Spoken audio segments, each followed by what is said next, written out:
Visakha municipal corporation standing committee ఎన్నికల్లో నిబంధనలకు తూట్లు పొడిచింది కూటమి ప్రభుత్వం.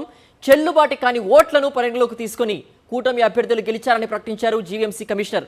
మరింత సమాచారం అందించడానికి విశాఖపట్నం నుంచి మా ప్రతినిధి నాయుడు అందిస్తారు. నాయుడు, జీవీఎంసీ స్టాండింగ్ కమిటీ ఎన్నికలకు సంబంధించి కూడా పెద్ద ఎత్తున కూడా ఏవైతే ఇన్వాలిడ్ ఓట్స్ ఉన్నాయో అవన్నీ వ్యాలిడేట్ చేస్తూ కూడా ఎన్నికల అధికారులు కూడా ప్రకటించడం తెలుస్తోంది. ఇంత భారీగా ఎందుకు అవకతవకలు జరిగాయి?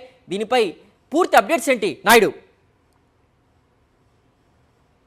సిద్ధు, జీవీఎంసీ స్టాండింగ్ కమిటీ ఎన్నికలు ప్రజాస్వామ్యబద్ధంగా జరిగితే గెలవలేమని చెప్పి కూటమి నేతలు అడ్డదారిలో 10 మంది అభ్యర్థులను గెలిపించుకున్నారు. జీవీఎంసీ ఎన్నికల్లో వైఎస్ఆర్సీపీకి స్టాండింగ్ కమిటీలో 10 మంది సభ్యులు కూడా గెలిచేందుకు సంపూర్ణ బలం ఉంది.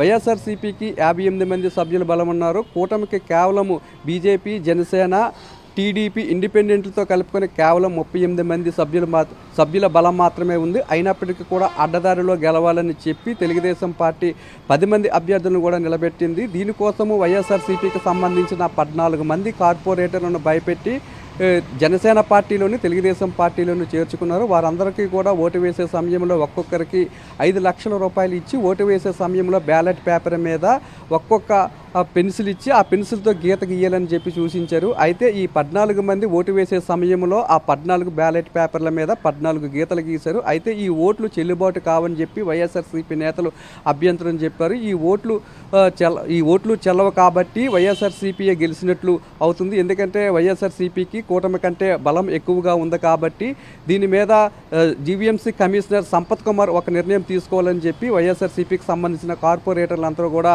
నిరసనకు దిగారు. అయితే ఆ ఓట్లు పక్కన పెట్టి మిగతా ఓట్లు మాత్రమే లెక్క పెడతామని చెప్పి జీవీఎంసీ కమిషనర్ చెప్పినప్పటికీ కూడా పైనుండి వచ్చిన ఒత్తిడితోనే ఆ 14 ఓట్లు కూడా తెలుగుదేశం పార్టీకే పడ్డాయి. 14 ఓట్లు కూడా చెల్లుతాయని చెప్పి ఆ జీవీఎంసీ పరిధిలో జరిగిన స్టాండింగ్ కమిటీకి సంబంధించిన 10 మంది సభ్యులు కూడా టీడీపీ వాళ్ళే గెలిచినట్లు ప్రకటించారు. దీంతో వైఎస్ఆర్సీపీ నేతలు తీవ్ర అభ్యంతరం పెట్టారు.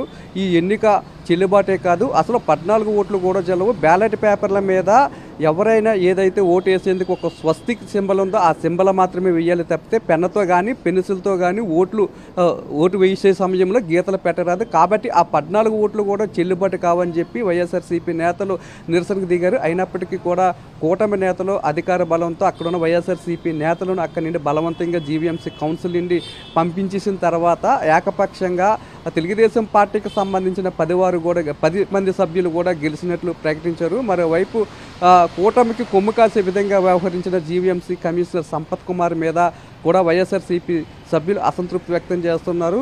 జీవీఎంసీ చరిత్రలో ఇది ఒక చీకటి రోజని తెలుగుదేశం పార్టీ కూటమి ఎమ్మెల్యేలు కూడా నిరంతరము అక్కడ ఎన్నికలు జరిగే సమయంలో అక్కడే ఉంటూ వైఎస్ఆర్సీపీ నుండి ఎవరైతే పార్టీ మారారో వారందరూ కూడా కూటమికి వైపే ఎన్నికల్లో ఓటు వేసేలాగా భయభ్రాంతులకు గురి చేస్తూ వారిని బెదిరించారని, ఎన్నికల్లో కూటమి అభ్యర్థులకు ఓటు వేయనట్లయితే మీ ఆస్తులను ధ్వంసం చేస్తాము, మీ మీద తప్పుడు కేసులు కూడా పెడతామని బెదిరించి ఒక్కొక్కరికి 5 లక్షల రూపాయలు ఇచ్చి బలవంతంగా అడ్డదారిలో తెలుగుదేశం పార్టీకి సంబంధించిన 10 మంది సభ్యులు కూడా స్టాండింగ్ కమిటీలో గెలిచినట్లు కూటమి అభ్యర్థులు గెలిచినట్లు ప్రకటించుకున్నారు. అయితే దీని మీద తాము న్యాయ పోరాటం కూడా చేయడానికి సిద్ధమంటూ కూడా వైఎస్ఆర్సీపీ సభ్యులు చెప్తున్నారు. సిద్ధు, ఓకే నాయుడు. ఇక